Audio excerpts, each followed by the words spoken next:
क्या कभी ऐसा हो सकता है कि दो बिल्कुल अलग दिखने वाली धार्मिक और सांस्कृतिक परंपराओं की जो नैतिक सीख है वो असल में एक ही हो? हम्म। आज हम एक ऐसे ही बहुत ही दिलचस्प विश्लेषण पर बात करने वाले हैं।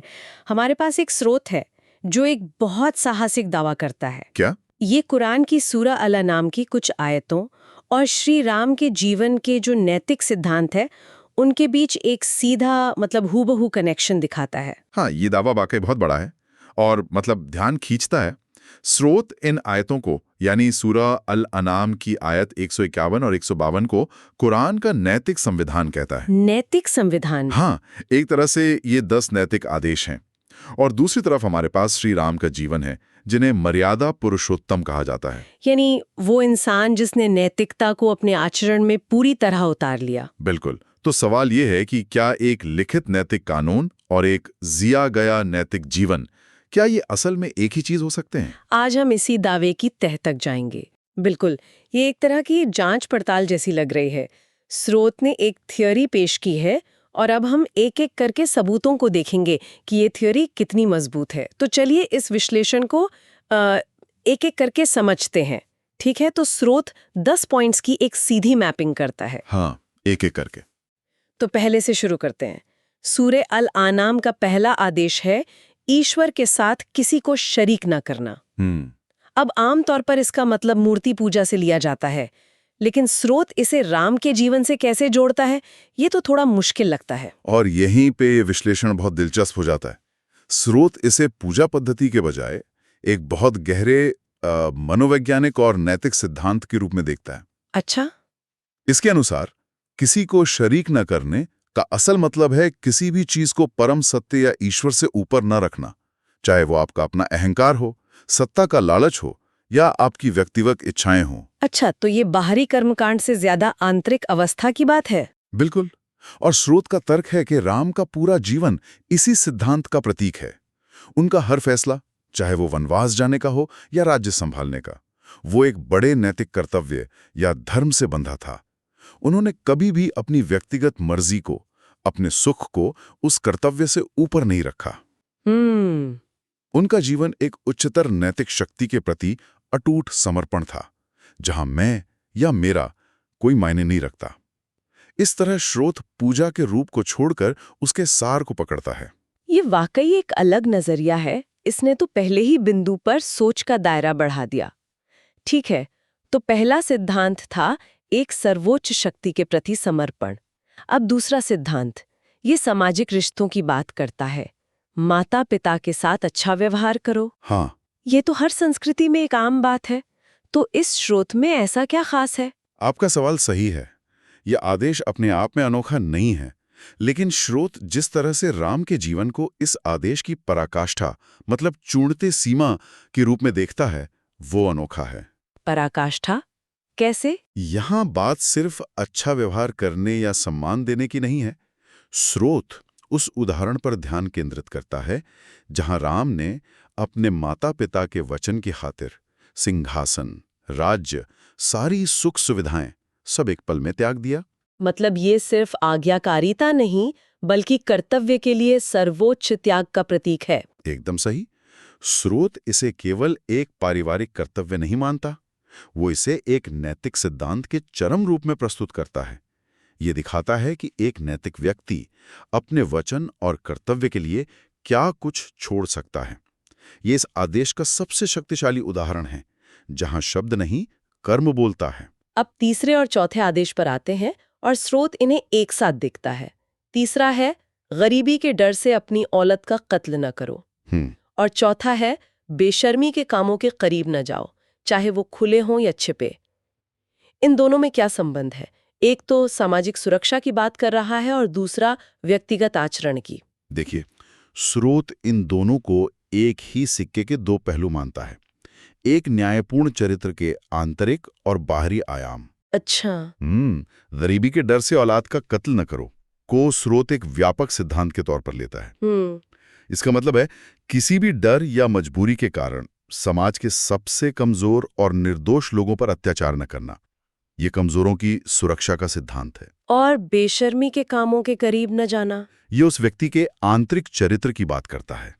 स्रोत इस बात पर जोर देता है कि राम का जीवन व्यक्तिगत संयम और आचरण की पवित्रता का प्रतीक था। उनका चरित्र ऐसा था कि उनके दुश्मन भी उन पर कोई लांछन नहीं लगा सके। सही बात है। उनके जीवन में किसी भी अनैतिक या छिपे हुए बुरे काम का कोई उल्लेख तक नहीं मिलता। तो एक तरफ वो बाहर से कमजोरों के रक्षक हैं और दूसरी तरफ अंदर से उनका चरित्र पूरी तरह पवित्र और संयमित है। ये दिलचस्प है।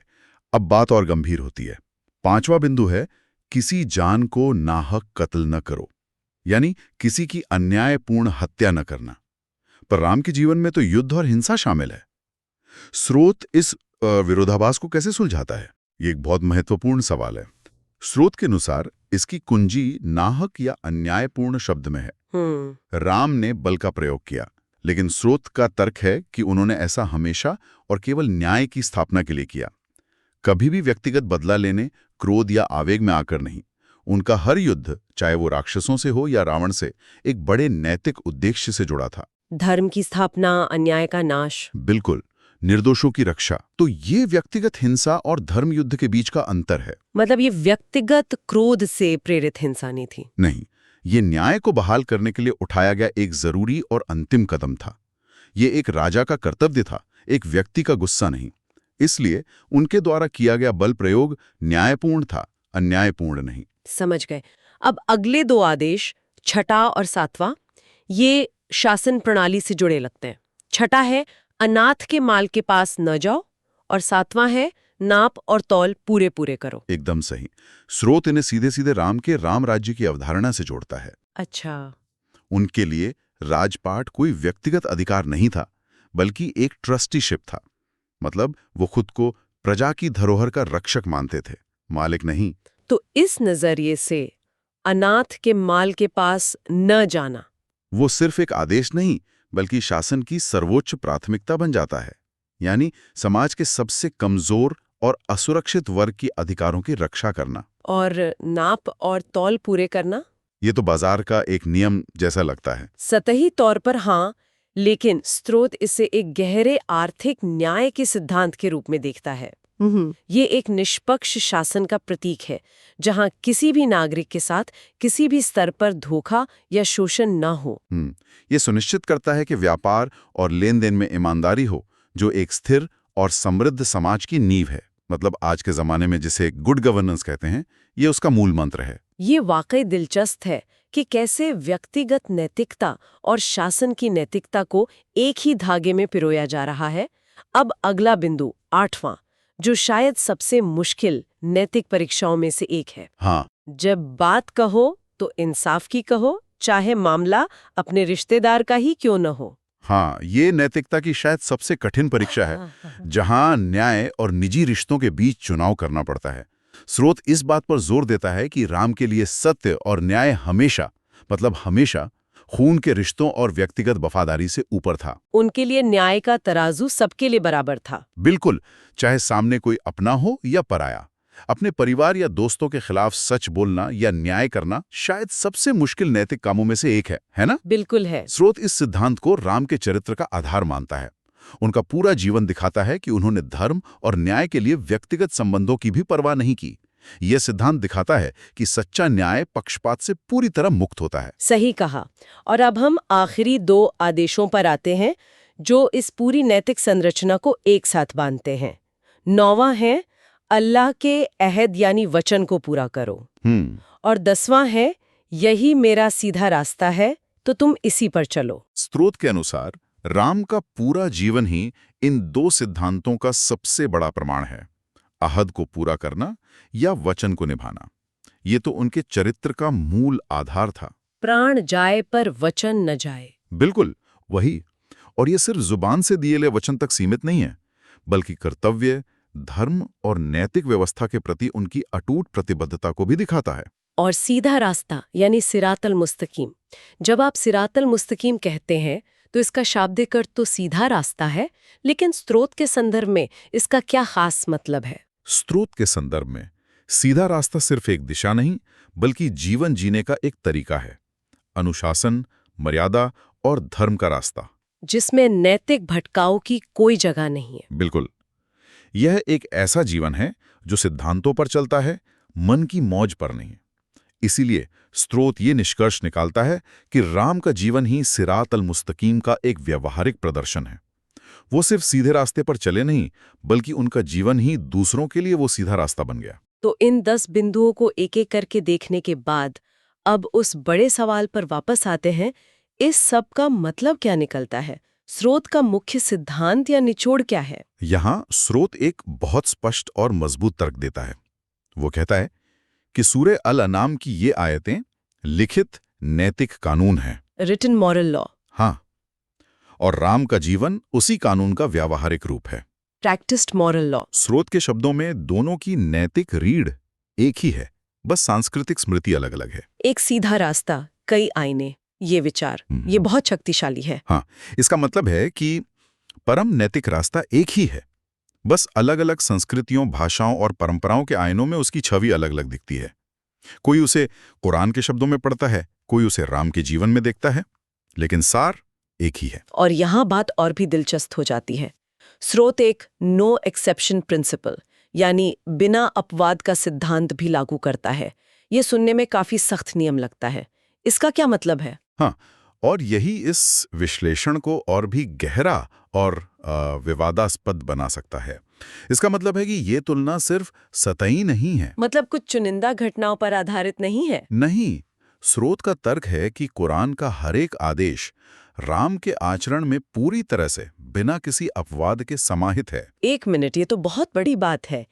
इसका मतलब तो ये हुआ कि स्रोत के हिसाब से अगर राम के जीवन से जुड़ी कोई कहानी या रिवायत इन नैतिक सिद्धांतों से मेल नहीं खाती, तो कहानी में खोट है, राम के चरित्र में नहीं।